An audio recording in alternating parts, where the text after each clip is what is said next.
per la solidarietà, per la fiducia, per la fede nel nostro paese, per la volontà di lotta, per la volontà di lavoro e per la cooperazione che sono sicuro sarà molto importante nella vittoria del 4 dicembre.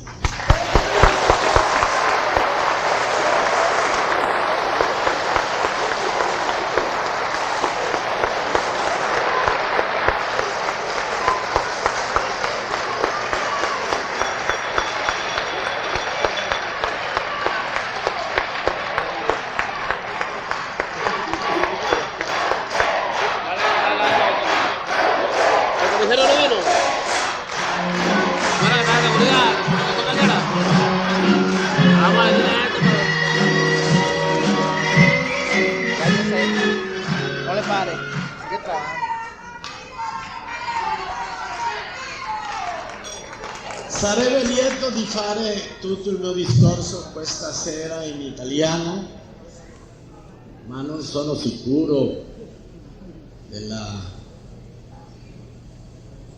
correzione del mio linguaggio. In Italia devo farlo così perché non c'è un'altra via. Preferisco parlare in italiano con incorrezioni, ma di farmi capire per il popolo italiano.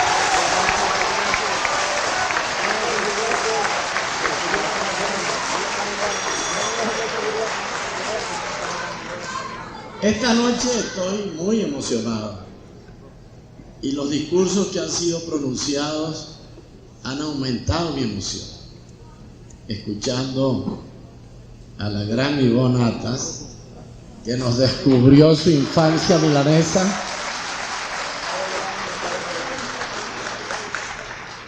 al ingeniero Pierre Savani, representante de la juventud venezolana,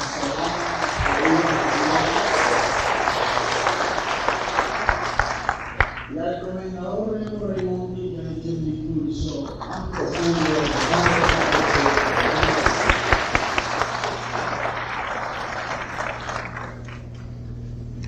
Yo me siento realmente entre los míos, porque en Italia he encontrado mucho afecto, mucha simpatía.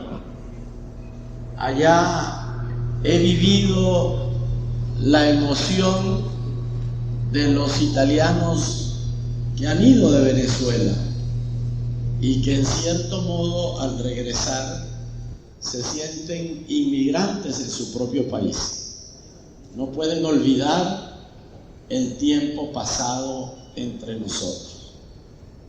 Y por todas partes, desde luego, sabemos que en el sur la corriente inmigratoria ha sido siempre más intensa, pero no hay lugar de Italia de donde no hayan salido grandes corrientes humanas hacia todos los lugares del mundo.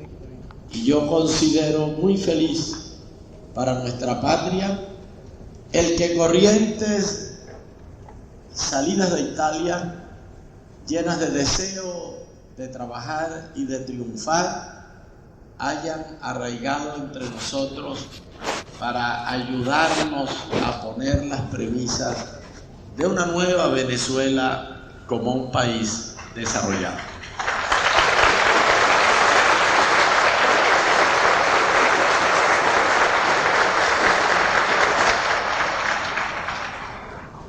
El ingeniero Pierre Savani hizo referencia a una disposición de la Constitución venezolana vigente, según la cual el inmigrante que haya llegado al país antes de los 7 años de edad y haya permanecido en él hasta la mayoría, al adquirir la nacionalidad venezolana, la adquiere en términos absolutamente idénticos a la nacionalidad por nacimiento.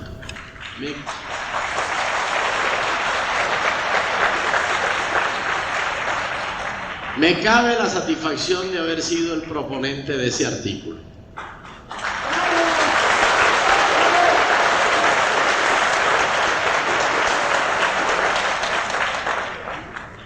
Y el comendador Raimondi ha hecho referencia a esa legión de inmigrantes anónimos que han luchado y sufrido y que no llegaron a alcanzar la satisfacción de ver madurar el fruto de sus esfuerzos. Realmente se ha pensado que así como después de la Primera Guerra Mundial surgió en todos los países del mundo un monumento de reconocimiento al soldado desconocido, debe erigirse en países de inmigración como el nuestro un monumento al inmigrante desconocido.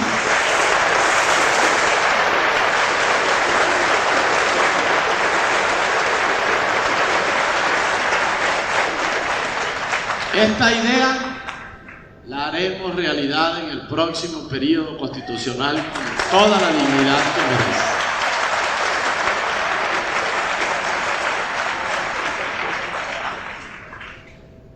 El espíritu italiano, la cultura italiana, la presencia italiana en el mundo son ampliamente reconocidos. Venezuela, después de la independencia, fue un país de escasa inmigración. Sin embargo, a partir de Agustín Codazzi, que es reconocido como uno de los próceres de nuestra independencia, fueron no pocos los italianos que vinieron a participar en el desarrollo de nuestro país. Quizás una de las inmigraciones más curiosas fue la que provino de la isla de Elba, situada especialmente en los Andes venezolanos. ¿Cuántas familias ilustres de los Andes, Adrián, tantos otros, vienen de aquella pequeña isla donde estuvo el corso de nombre italiano que dominó a Europa y al mundo y que se caracterizan por tener siempre en su familia alguno de sus hijos con el nombre de Elvano o de Elba? Elvano Mivelli, Elvano Adriani, Elvano Provenzali, Elba Maggi. Es curioso cómo hubo una especie de ubicación geográfica de un grupo de familias que han tenido y tienen una gran significación en Venezuela. Pero es indudable que la gran inmigración italiana de nuestro tiempo empezó hacia 1948 y tomó una gran intensidad en la década de los años 50. Y debo aquí manifestar como testigo directo de lo que ha pasado en Venezuela en estos tiempos, que esa inmigración italiana ha sido un factor dinámico en la transformación de Venezuela, en todos los aspectos.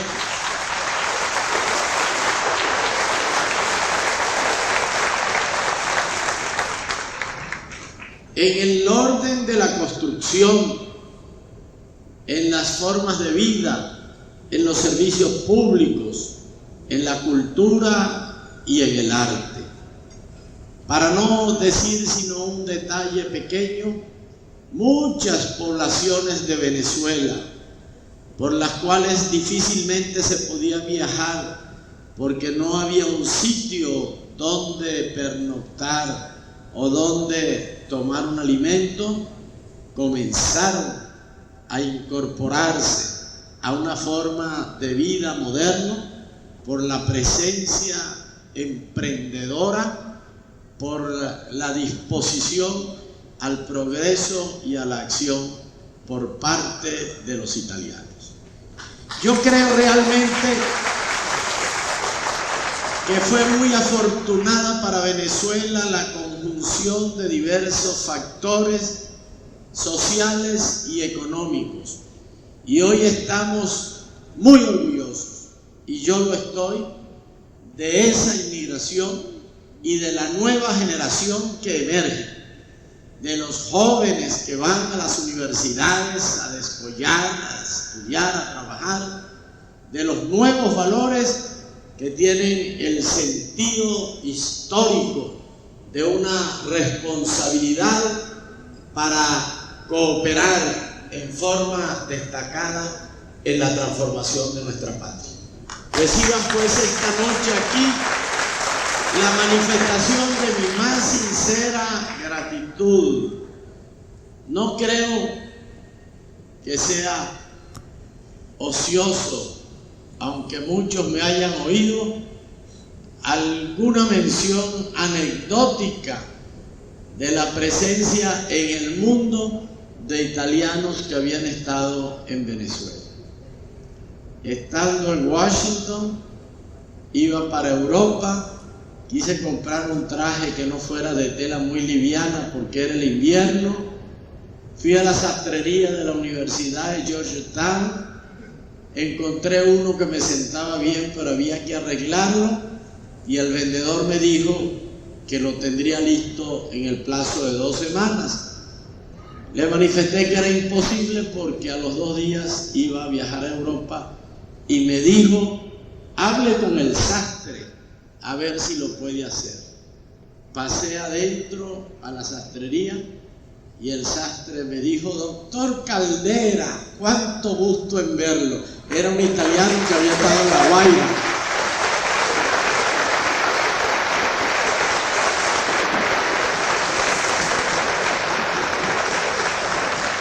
Es rigurosamente histórico, como ha sido muy fácil para un venezolano tomar un taxi en Roma y encontrarse con que el taxista había vivido aquí y conocía bien la situación porque había pasado el tiempo de elecciones, o ir a Suiza y encontrarse en medio del frío de Zermatt conduciendo el trineo a un italiano que también había estado en Venezuela, o en Sicilia encontrarse yendo desde la tumba de Sturzo en la iglesia de Caltagirone a la sindicatura, e ir acompañado por una verdadera manifestación de italianos que se habían ido apresuradamente aquí con el pánico del año 58 y que clamaban por volver a esta tierra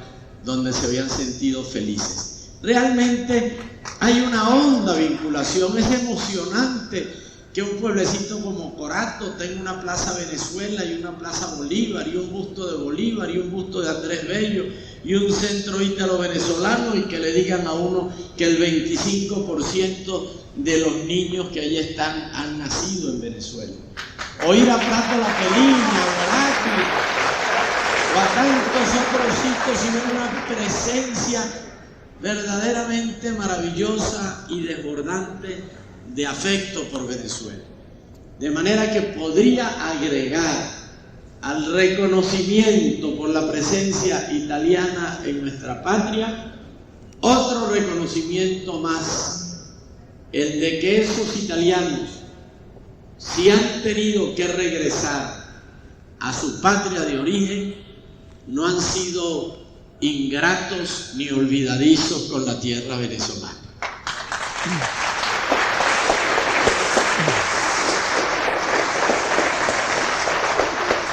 El momento que estamos viviendo en Venezuela es difícil. Casi me atrevería a decir, y que no se considere una blasfemia, es difícil gracias a Dios, porque estábamos tomando un camino de irresponsabilidad y de locura y de absurdo que nos habría llevado quién sabe a dónde. Habíamos perdido toda conciencia de las dimensiones, habíamos perdido toda idea, toda noción de la utilización de los recursos que, no por haber sido abundantemente colocados por la providencia en nuestro suelo, dejan de ser siempre recursos limitados. Habíamos equivocado en tal forma la ruta que la llegada habría sido a cualquier parte, menos a la verdadera grandeza, a la verdadera prosperidad, a la verdadera felicidad nacional.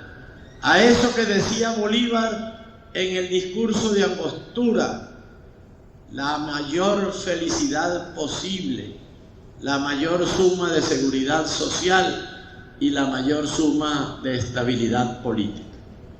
Nos ha ocurrido un contratiempo, una campanada sonó en medio de nuestro desenfadado andar por los caminos de la historia y nos vino a recordar una verdad que los italianos han tenido siempre presente y que estuvo presente en el discurso del comendador Raimondi, que el trabajo es la verdadera riqueza de los pueblos. Como dijo un viejo economista, es la verdadera fuente de la riqueza entre las naciones.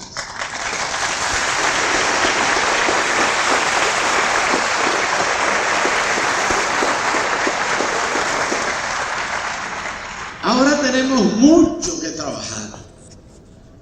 Ya las cosas no se nos van a dar con la facilidad con que antes las obteníamos, ficticiamente, a costa de gravar innecesariamente nuestra economía, a costa de cargar indebidamente en una medida absolutamente desproporcionada la capacidad de nuestro país para marchar y para progresar. Para trabajar mucho, contamos con ustedes. Yo sé que el próximo periodo de gobierno va a ser muy exigente, desde el primero hasta el último día, que va a haber situaciones delicadas, que va a haber que tomar decisiones serias y graves, que va a haber que exigir de todos la máxima contribución para que saquemos adelante a Venezuela.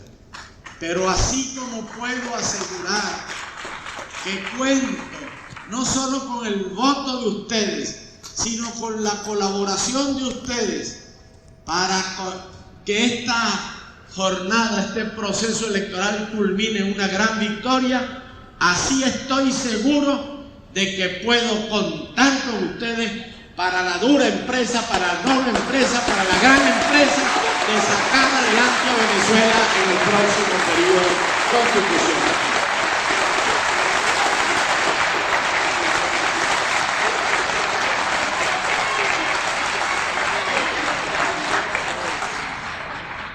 En las semanas precedentes, con la organización responsable y cordial de un grupo de compañeros y amigos encabezados por Pedro Casañas, he estado visitando los centros de venezolanos por naturalización existentes en Caracas y en otras ciudades de la República.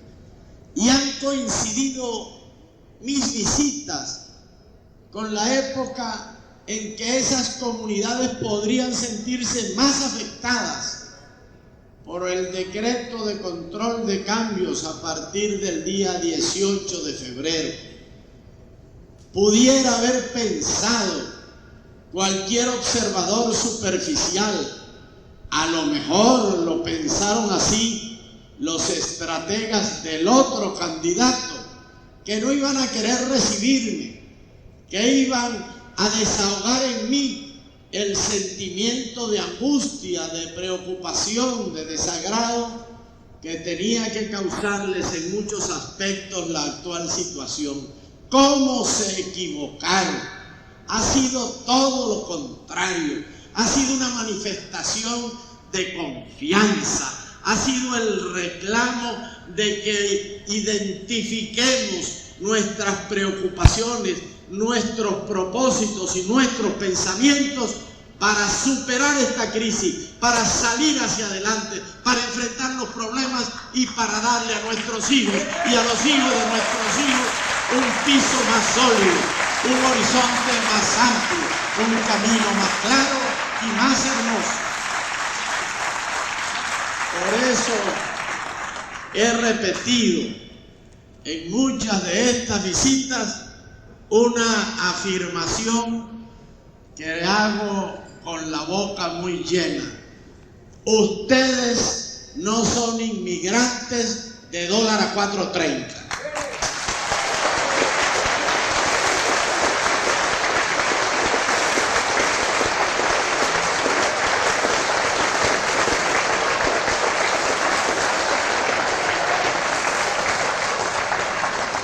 Ustedes aman esta tierra y con el transcurso del tiempo han aprendido a amarla más, a amarla con sus virtudes y con sus defectos, como se ama a quien se quiere de verdad, a entender sus potencialidades, a sentir el calor humano de la gente que aquí se ha formado, que ha sufrido y que ha luchado y lucha por un porvenir mejor. Ustedes se han identificado de lleno con esta realidad venezolana y saben que este contratiempo económico que estamos viviendo en el momento actual es un accidente, es un episodio. Italia se ha levantado muchas veces después de cruentas guerras que parecían aniquilarla, porque su gente no ha sido derrotada nunca. Habrá perdido guerras, pero no ha perdido la fe, no ha perdido la voluntad, no ha perdido el espíritu. Y en el momento mismo en que se estaban firmando los tratados de paz, ya su gente estaba imaginando y emprendiendo y trabajando para poner otra vez a su país a la cabeza de Europa.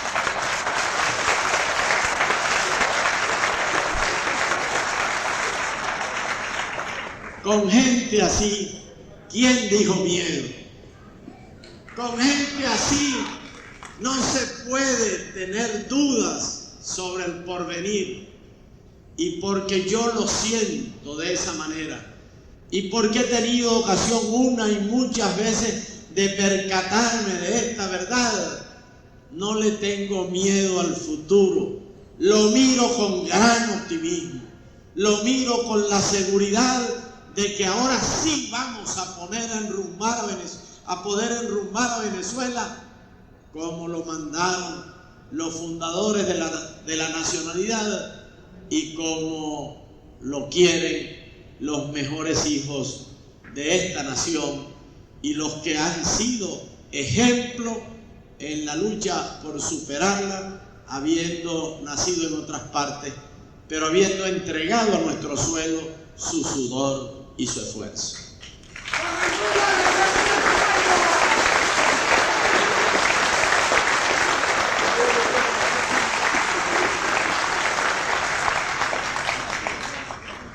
Yo siento pues una profunda alegría cuando voy recogiendo este testimonio, cuando siento que estamos oponiendo al pesimismo el optimismo, cuando siento que estamos oponiendo a la tristeza la verdadera alegría, la que sale del sentir que las cosas van a tomar definitivamente un mejor camino, porque estamos oponiendo a los colores tétricos de una propaganda puramente negativa que no presenta soluciones ni crea entusiasmos, sino que se nutre exclusivamente de una crítica despiadada y exagerada a todas luces para no reconocerle nada al adversario.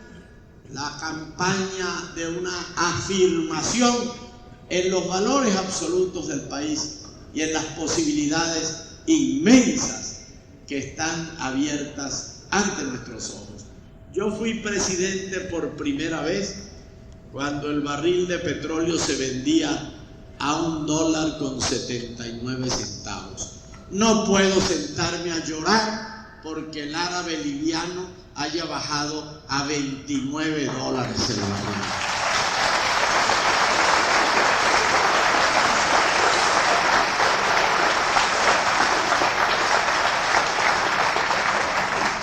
Lo que tenemos que hacer es poner orden. Es difícil, pero necesario.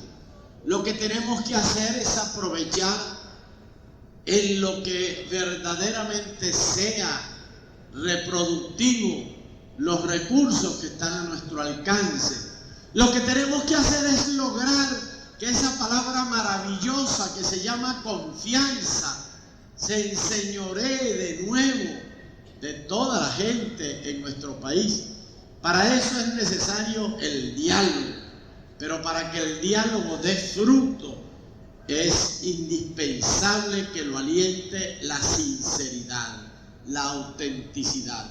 El diálogo a ninguna parte conduce cuando no hay la voluntad de entenderse y cuando los acuerdos logrados se menosprecian por cualquier motivo y en cualquier circunstancia. Pero el diálogo sincero, con deseo de buscar acuerdos, de coordinar, de armonizar las fuerzas, es el elemento fundamental de esa confianza. Y yo les aseguro a ustedes que por encima de todas las fórmulas matemáticas, por encima de todas las previsiones de todos los economistas, si recuperamos la confianza y la vamos a recuperar, el país marchará hacia adelante y se resolverán todas las situaciones difíciles.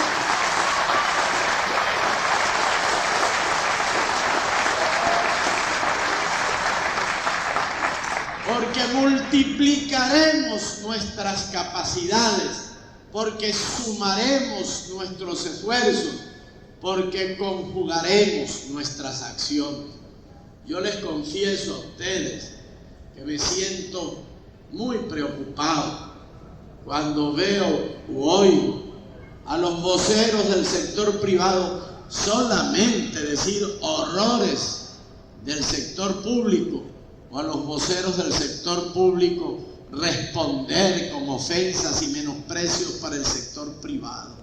El país necesita que el sector público y el sector privado se den cuenta de que forman parte de una sola unidad. El país necesita insistir en que todos constituimos una comunidad solidaria y que ninguna parte, por privilegiada que sea, puede contar con una situación satisfactoria y sólida si el resto marcha mal. Los obreros pueden obtener a través de contratos colectivos o de leyes casuísticas aumentos en sus salarios nominales, y si la moneda se cae no representan nada, se disuelve en sus manos el beneficio aparente que han obtenido, y las universidades tienen que saber que ya llegó el momento de ponerse a administrar con mucho rendimiento y con la mayor seriedad, porque ya papá gobierno no tiene de dónde sacar el dinero necesario para resolver cualquier crisis, y el recurso de pedir prestado al exterior está cerrado, gracias a Dios, por la difícil situación cambiaria.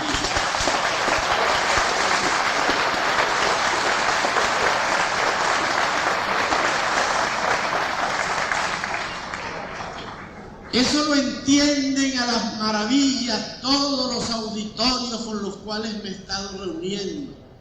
Y una de las mayores satisfacciones que tengo es la respuesta, no solamente positiva, sino entusiasta, encendida, ardorosa de la juventud.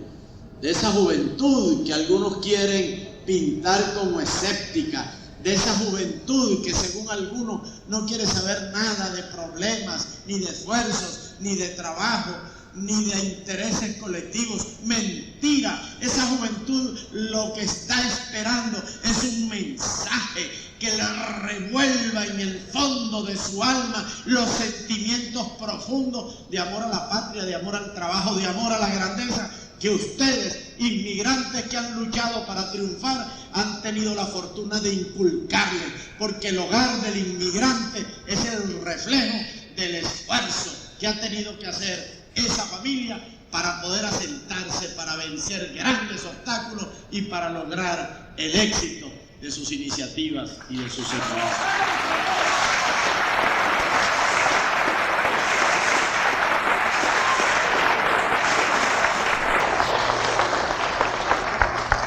Todas estas manifestaciones, que sé cómo son profundamente sinceras, y a todos les ofrezco un puesto en la lucha, una parte en la tarea hermosa de hacer que Venezuela recupere la confianza, el optimismo, la fe en sí misma y la conciencia de su propio destino.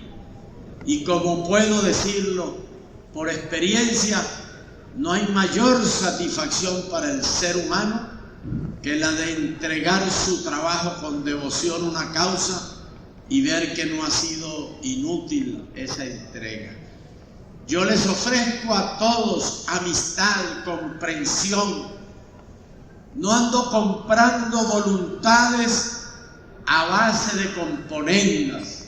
No quiero que vote nadie por mí porque me considere menos malo. Me sentiría en ese caso menoscabado en mi propia fuerza interior, en la posibilidad de ser y de actuar.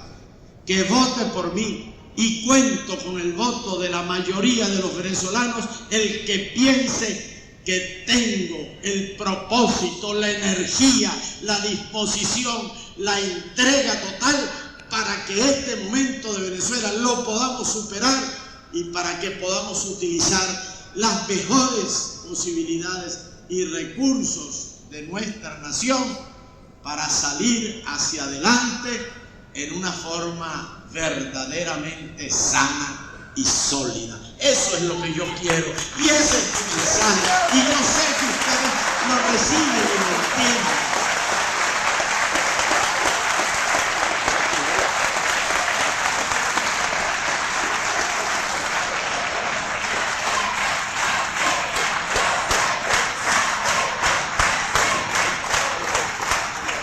Esta es mi oferta fundamental. Necesitamos enfrentar el reto de Venezuela, el reto del destino, el reto del quinquenio inmediato, que no va a ser fácil, porque no ando buscando un puesto precisamente cómodo, consciente como estoy en toda su magnitud de la dura responsabilidad, de la exigente tarea que va a haber que cumplir. Pero les ofrezco además cariño, respeto, simpatía. Quiero abrir las puertas a todos los que quieran venir de donde vinieron ustedes, siempre que tengan aquí el respaldo, la garantía de la conducta por parte de familiares o de amigos que los conozcan y que se hagan moralmente responsables de su comportamiento. Yo estoy convencido de que el inmigrante, en este caso muy especialmente el inmigrante italiano, no ha venido ni viene a quitarle trabajo al venezolano, viene a crear trabajo para el venezolano.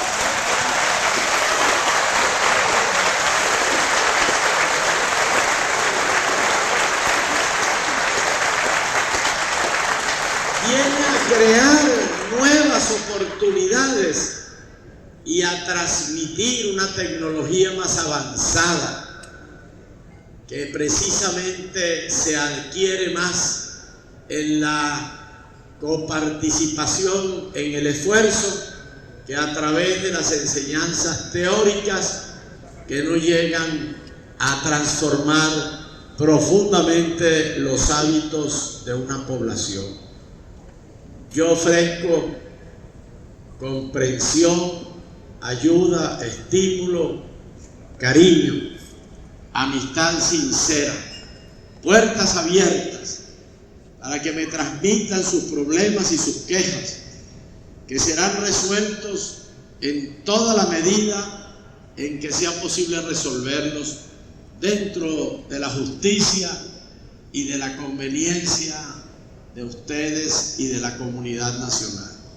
Y ustedes saben que este ofrecimiento no está inspirado por deseos demagógicos ni consiste en vanas palabras. Para algo sirve la experiencia. A mí me sirvió para conocer muy directamente los problemas del país desde una posición desde donde se tiene, además de la gran responsabilidad de decidir, la insustituible oportunidad de conocer las cosas de primera mano y en una forma como ni siquiera desde los círculos inmediatos se puede conocer. Pero también creo, y perdónenme ustedes esta inmodestia, que la experiencia la tuvo el país conmigo. Llegué en momentos en que la economía estaba seriamente deteriorada. No había dinero para pagar las partidas del presupuesto. El país estaba enguerrillado.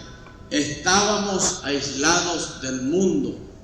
El país vio que con constancia, con una fe insobornable en el destino, sin eludir las decisiones por más difíciles y por más amargas que fueran para mí, pude lograr crear en torno a las acciones del gobierno un sentimiento de confianza y entregarle a mi sucesor un país con las arcas llenas, un país pacificado en lo interno, un país en buena armonía con los demás países del mundo y una obra hecha que sorprende cuando uno se pone a enunciarla, comparándola con lo posterior, a pesar de lo limitado de los recursos financieros que teníamos y de las muchas dificultades políticas que creaba una recia e implacable oposición. Vamos a utilizar esa experiencia, vamos a ponerla a marchar. Yo tengo una gran fe y espero que dentro de 5 años y quizás unos meses más tendremos oportunidad de reunirnos de nuevo para verificar que Venezuela marcha hacia adelante, que la juventud ha tomado su puesto, que mira hacia adelante con coraje y con fe y que siente cada vez más a plenitud el orgullo de ser venezolano. Muchas gracias.